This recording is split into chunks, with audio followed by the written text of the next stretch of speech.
All right, excuse me. All right, ladies and gentlemen, we're back into the draft of University of Toronto versus McMaster Esports. Week number 3 here in CSL season 2017 to 2018. I just can't be. You couldn't keep it up. I can't do it, man. I gotta get, I'm too antsy in my pantsy all the time. I mean, you're gonna put people to sleep anyways. Me, I am. I hope not. I mean, when you do the ASMR voice, isn't that what people yeah. do? They listen to that stuff while they fall asleep? No, I don't think it's for... Maybe. It's not for sleep. It's like... It has a specific physiological, auditory response. Is that makes you feel... No, it actually makes you feel good, not, like, sleepy or anything. Yeah, it's like frisson, right? Like, it just makes you feel, like, physically, like, you get chills and, like, you feel good depending on what the person's saying. Yeah, like when you get the pee shakes. Dude, there's but there's a lot of ASMR that you fall asleep though. Like, if you go on YouTube, there's like look at stuff like ASMR boyfriend in bed. Well, gee, you kind of stopped mid-sentence. Did my pee shakes comment throw you off? 5 seconds remaining. Maybe, I don't know. Or did you just filter it out? Like, I'm not. I just filter it out. I don't even. All right. Well, before we get into the draft and talk about what's happening, McMaster Slayman, that one's for you. Oh, there we go. All right.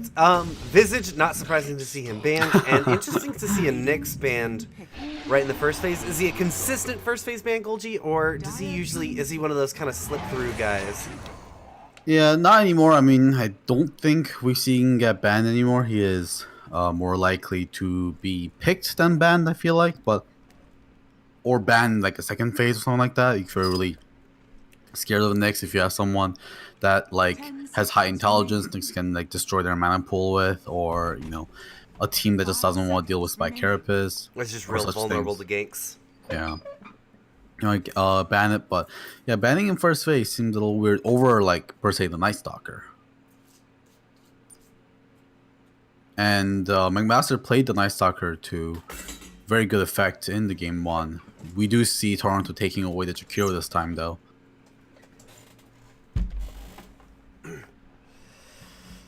Yeah, the Night Stalker did some work last game. Who else did they have in the lane with them? Jakiro and Razor. Bat Rider. All right, this was banned last game. First phase as well, right? Or was this? Yeah, this was first phase. It was banned in the second phase. Yeah, but it's picked in the first phase here, which really screams at me that there's someone who is a bat rider. I was trying to say bat rider master, and my brain kept on trying to tell me to say bat master. Bat raster. Or bat raster. Like, goddamn. So we have a bat raster on a McMaster esports team here. I feel like. Because Bat Rider ban is quite a targeted ban. He's still really good hero that's very ban worthy, but kind of like in the similar realm with like Earth Spirit in the way that some teams play and some teams don't. Yes, another Huskar ban. Once again, so doubling down, it's got to be that they have. They consistently pick this up in second phase when you're not really expecting it and maybe aren't prepared to deal with it. Maybe Toronto won a lot of their early game, the last 2-week game, because they're 2-0 right now. Maybe they won them off the back of the Huskar draft. Ah, yes. But yeah, Huskar ban is really weird because they already picked a position 4 and 5 here, right? Spirit Breaker and Jakiro, which means they have to run either one core. I guess you can take core Jakiro and then pick up the Dazzle anyways. Or an Oracle. So I guess that can still make sense. Never mind. Dire team ban. Have you seen the bat's feet on Bat Rider? They do look like they go the wrong way, don't they? Well, what's up with that? They're just little flappy ribbons. Yeah, and they're flapping about. That's not how feet are supposed to work. I don't. So they have like talons or whatever kind of thing. Not exactly talons, but they have like claws, feet, right? Yeah. I don't know enough about bats to dispute this, so for all I know, this is accurate. 5 seconds remaining. I do know. Actually, I do know about bat feet. The way that they stay upside down is that their feet, their claws, are in such a way that they can lock together, and downward Right. pressure on them, like them getting pulled apart by whatever they're hanging on, Yeah. actually makes them lock in harder, so they don't need to actively grab onto anything. Right. It's kind of one of those like mechanisms, like locks and stuff like that, where if you pull on it, it just gets tighter, but you have to like push it in to be able to take it off, like the Chinese finger traps. Exactly. 10 seconds. Kind of like that kind of idea. And Yo, I will Bloodseeker say Bessie's feet. That's 5 Bat seconds Rider's remaining. bat. Bessie. Oh, is it actually? I don't know. I know it has a name. I don't remember what it is. Bessie, I like the name. It's cute.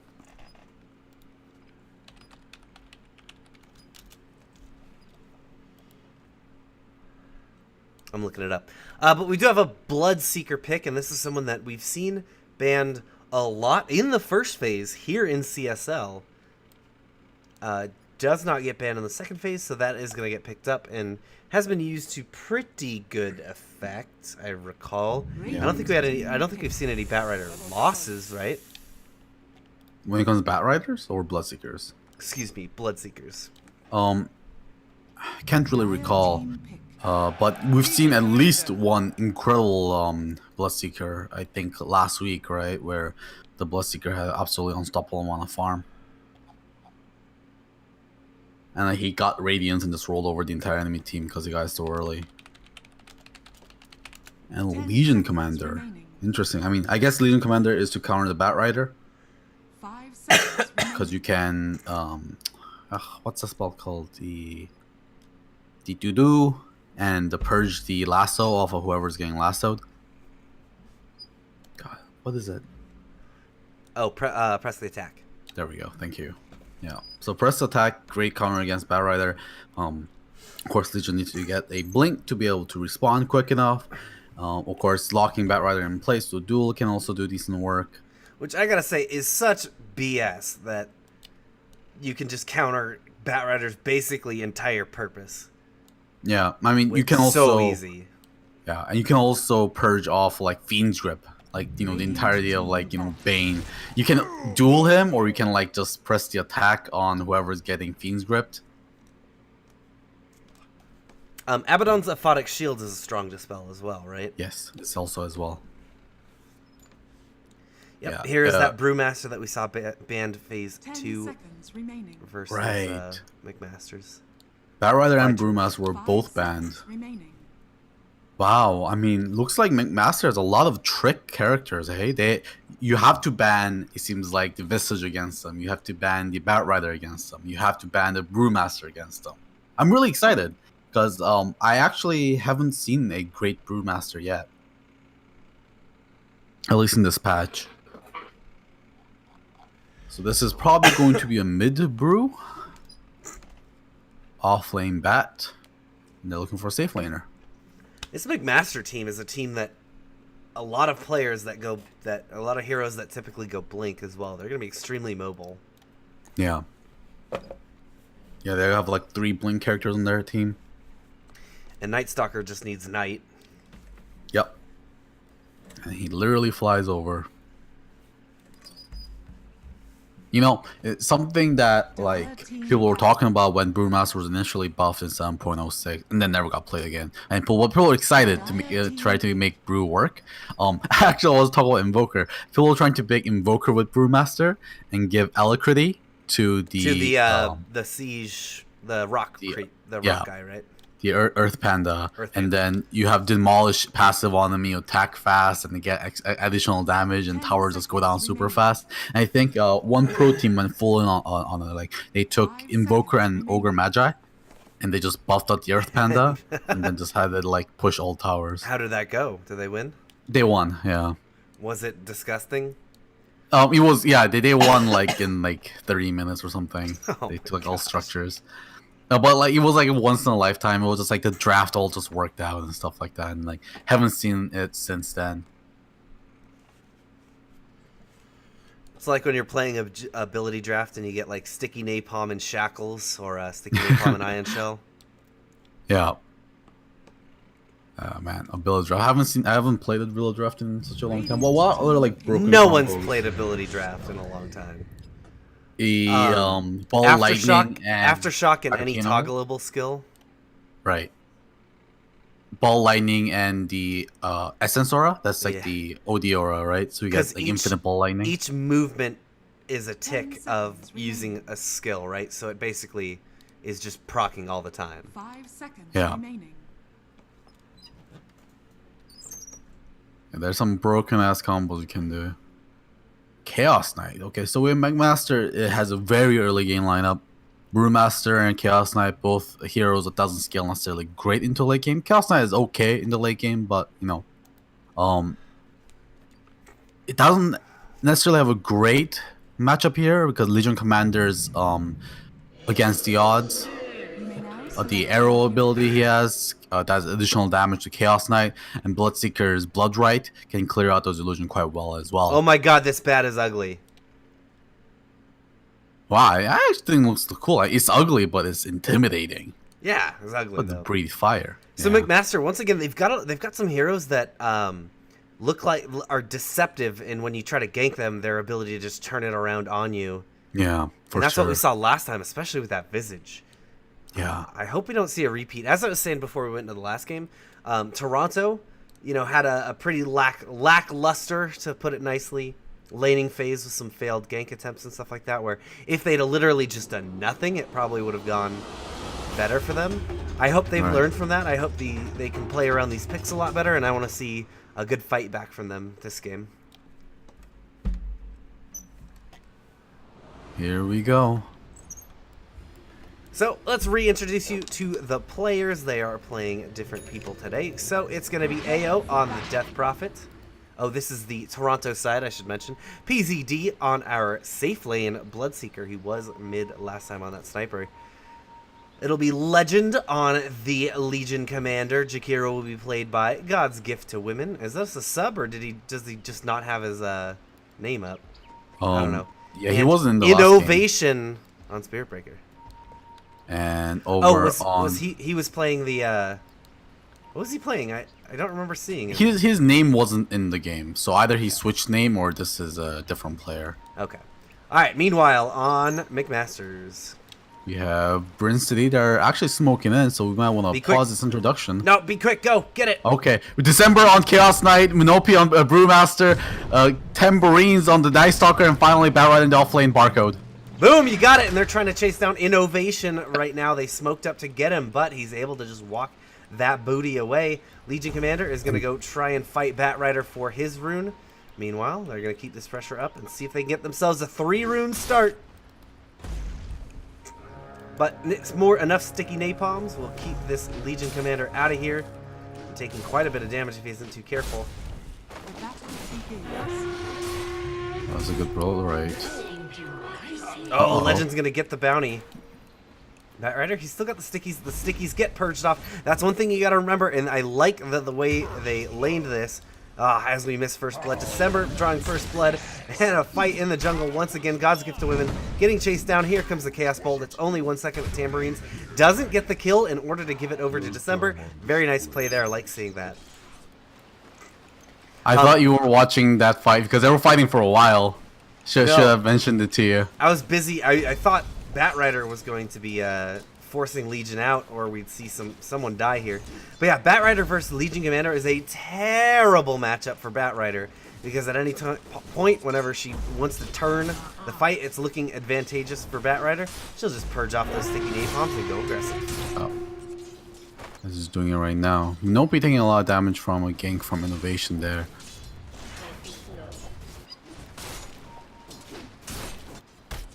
So a strong start here for the McMaster in this lane swap they're having here with the aggressive tri-lane with the Chaos Knight. It seems like they do love running like a strong laner carry here. Last game we saw them with the slightly weird pick, obviously, on the Razor. You know, yeah, that is interesting. McMasters knew that this Legion was going to be offlane, and they still chose to put the Batrider up against it. Yeah, Charge I coming think through on a Nopi. the idea is they want to keep the Bloodseeker down more than the Legion.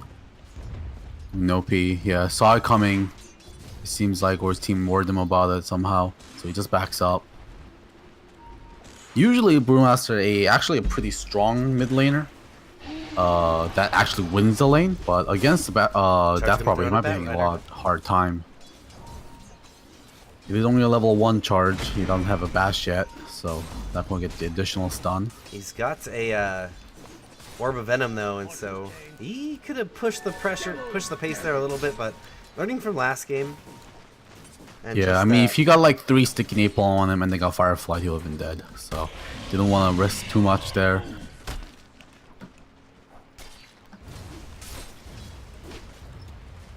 Double damage on tambourines. Mid lane, Minope taking a huge amount of damage. He just can't get anywhere near the Death Prophet. She gets Spear Siphon and chased down.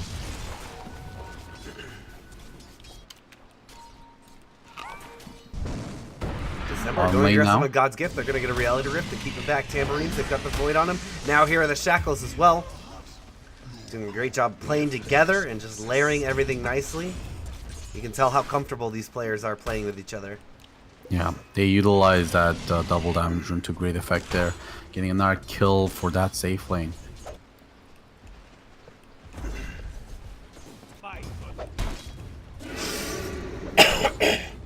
He's trying to get some last hits here. He's utilizing his Drunken Haze. I mean, Drunken Haze is the reason why usually Brewmaster wins his getting lanes. reacted now. Tambourines, he throws the blood right. Tambourines doesn't have the mana for this. Shadow Shaman gets silenced up, so he won't be able to get the shackles out before PZD gets back under the tower.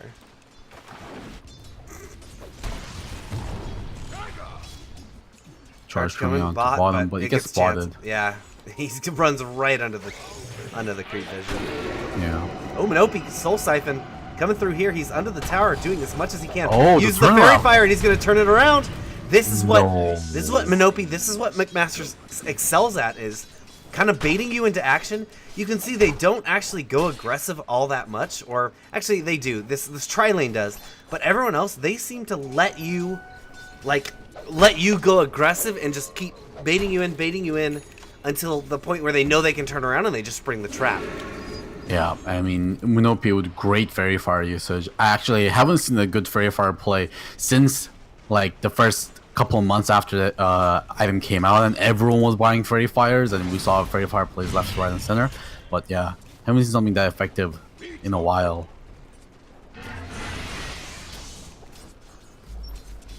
And it was a lane that AO was dominating the entire time, but getting just a little bit too greedy there, diving the Brewmaster under the tower, and he's a tanky boy.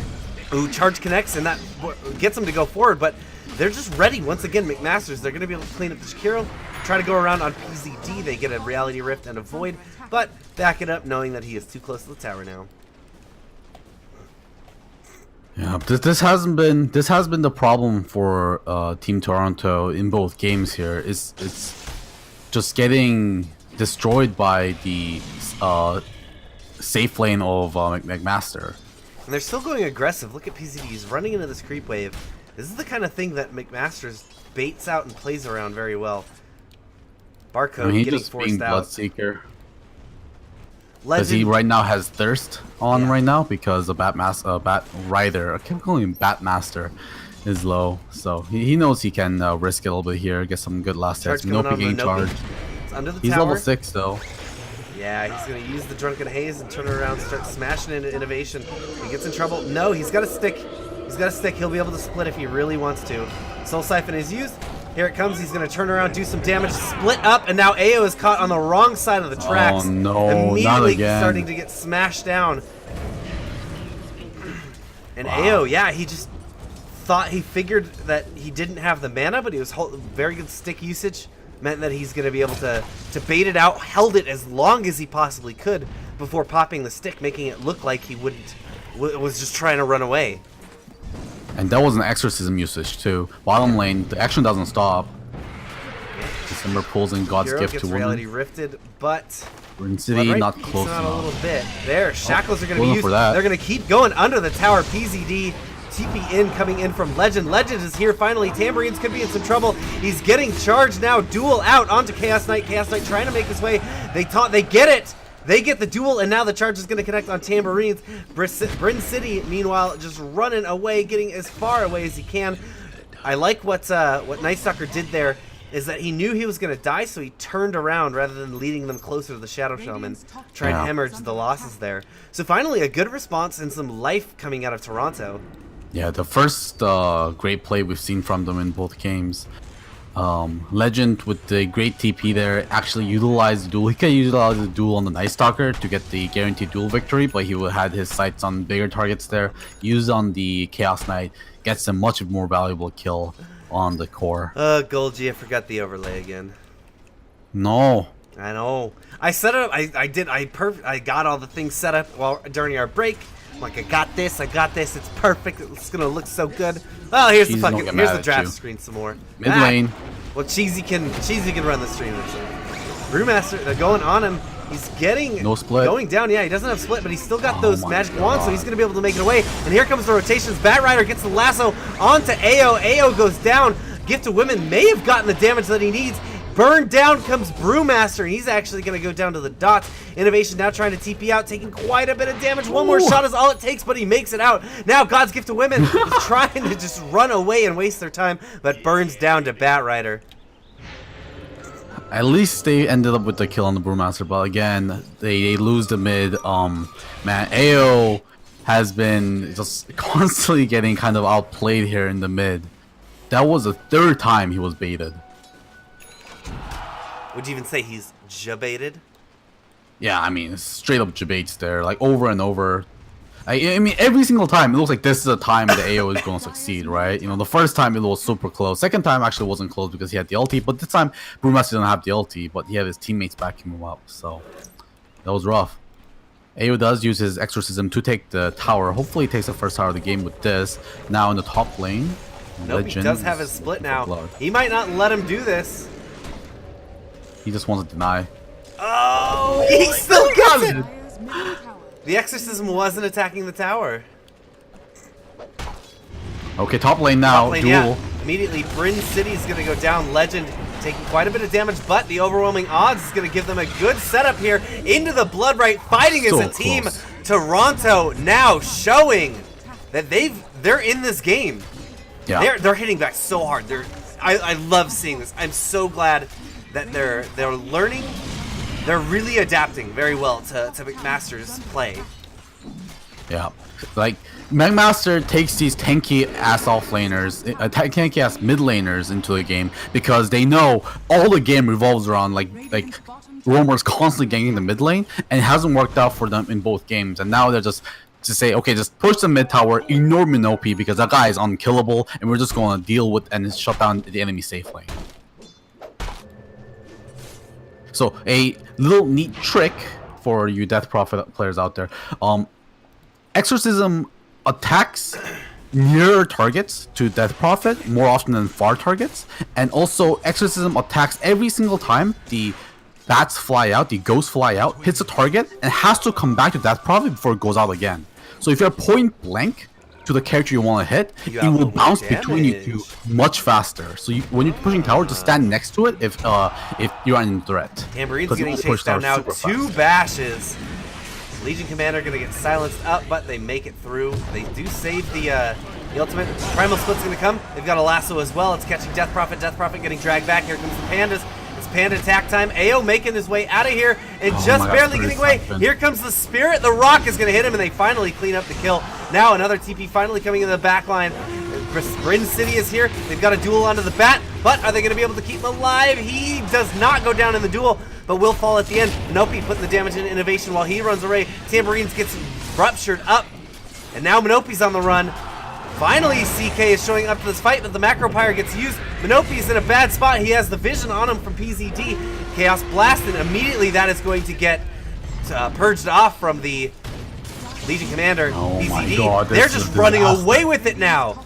They're the ones debating. The second life, he buys back. He can't fight here. He's gonna get taken good apart. buyback? No, he can't fight alone like this. Batrider's coming in. They've just been. It's a steady stream of McMasters, kind of getting taken down. Now they're gonna go into Minopi. Exorcism is up, and here comes the charge into Minopi. It's gonna connect.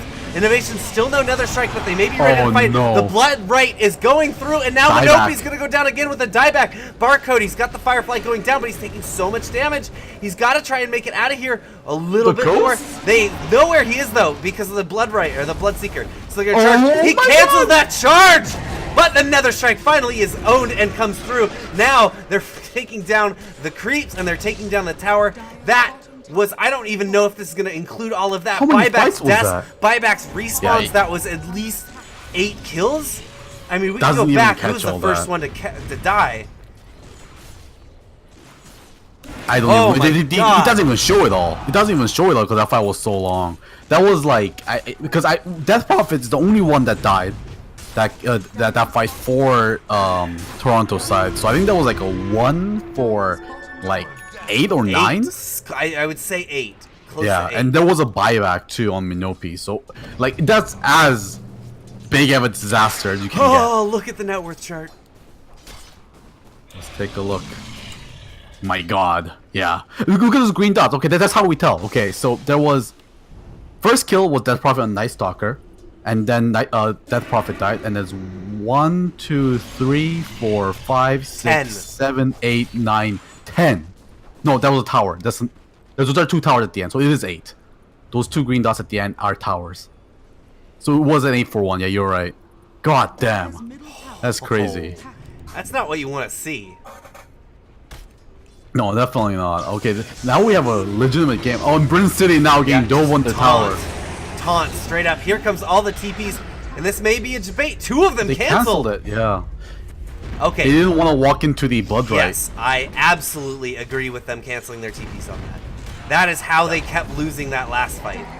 Oh, but Barcode's not now bad going to right get there. caught with another strike. He's trying to make his way away. Firefly over the high ground. Dual Breath is going to hit into him, and he's making his way as quick as he can. Oh my They've got a God. Rupture on him. They're going to be able to catch the Bat Rider. This is a completely different team, Golgi. Yeah. No one's getting out of their grasp this time. Yeah, they turned it on. They turned it around so hard. I mean, look at PZD. He had an awful start, and you look at his items. He has nothing because he's going for a Radiance Rush. But even with a really terrible build up here, his team is doing incredibly well, and he's leading the net worth. Like if this Bloodseeker had like any decent of the safe lane, then like he would have his Radiance finished already. Interesting, he decides to buy out the recipe before he buys the Sacred Relic. When he, I think, definitely had enough space to farm up the Sacred Relic. About to take the final outer tower here. Exorcism is up if they want to commit it.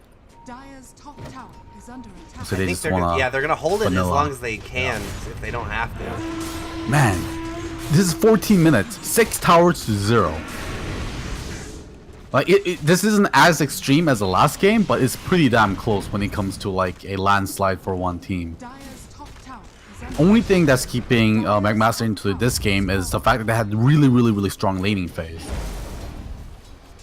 Charge coming out into Barcode. Barcode, yeah, he's TPing.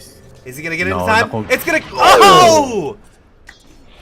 Ah! Wow! I didn't think that was gonna work. I thought he was gonna get caught. I knew for it was sure. gonna be close. Oh my God. Alright, so all the towers taken. Now I think the goal here is for PZD to farm up his Radiance. They shouldn't push high ground without it. And unless Barco pushes out Yeah, this Barcode, aggressively. he's gonna get taunted up. Duel is going through. They don't get the dual win, but they get the kill pretty easy. I don't think Legion Commander is gonna be too worried about lots and lots of duels early. Because I think he's gonna have pretty good chance because it is a significant lead taken by Toronto here. Here comes Exorcism. They want to commit because that Rider is down, but he's only down for 10 seconds because it's so early on in the game so far. Only 16 minutes into this game. Bat Rider is going to be up in 5 seconds. But there is that press the attack ready if they try to commit it. Alright, they're using Rally Rift on Innovation. He just charges the backline Oh my and catches God. everyone inside of the blood right now. Shackles onto Spirit Breaker. Spirit Breaker taking a lot of damage, but Bryn City, they do get a shackle onto Legion Commander Legend, trying to get back. Meanwhile, Night Stalker goes down from a little bit of damage. Bryn City finally hitting the deck. They're going to take down a lot of these wards, and Innovation even making his way away. They won't be able to get him with that flame break. There we go. Innovation finally going down. They have lost a hero in this fight. Nopey Minopi running. But now they've got 2 guys down and exposed barracks. They're going to be able to use back row fire to zone and liquid fire to continue to siege. They get another duel onto Minopi. He's not going to be able to do anything about it this time. Can't be slippery when you're sitting there fighting. Now December trying to get in the front line and really stop them from fighting. He gets a Reality Rift into a Chaos Bolt, but it doesn't stop him for very long. Legion Commander's shackled up, and here comes a Bloodright. Chaos Knight hits the deck, and Night Stalker's trying to run away. Hex is going to keep him here for a little bit longer, and Legend trying to run him down. Gets into the high ground, but a press the attack stops him. Now Barcode is able to get one down with the fire. Legend running away, but they've got the Rupture. He's not going to be able to TP out of this one and charge forward onto Bryn City. Catches him inside of the Bloodright as well, and they're going to take him down. Good game. Well played. Is called by McMaster. These fights. What are these games? They're both under 20 minutes and they're all over. That fight was a Bloodseeker's absolute dream. Like, these fights, they last so long when Bloodseeker isn't going down. He constantly goes out at low health, heals back up with Bloodrights, and comes back in with massive Thur stacks. God damn. So what did I guess at the beginning of this game, it looked like it was going to be a carbon copy. McMasters just seemed to be outplaying. Great laning. Yep. And that mid lane was disastrous. And then Toronto just turned it on. I don't know what they did. I don't know if they had a pep talk. I don't know if their Red Bulls sponsored, if they're sponsored by Red Bulls were kicking in. No, yeah, they looked like they were high on energy drinks, man. They like crushed like 5 cans in that like I mean, we know where this game turned. I mean, that absolute insane fight in the tier 1. During every single one of those big, huge, protracted fights, they were actually just one-handing it on the keyboard and chugging an energy drink with the other. When the fight finally ended, they were just smashing cans on their forehead. That's how I see those fights going. Oh my god! Like that. While a TA's walking by in the hallway, just hearing 5 dudes just ah! Yeah, oh my god. Like, I think that has to be the longest fight I've ever seen. Like in the early phases of the game. Like that fight they had in the tier 1 bot. Yeah. At like 14 minutes in. That was the longest 14-minute fight I've ever seen. That was 9 people going down, a buyback, and 2 towers being taken. Oh my god, what a game. I am so excited for Game 3, Golgi. In fact, me we're going to bring you Game 3 here in just a couple minutes. We'll see you soon, boys.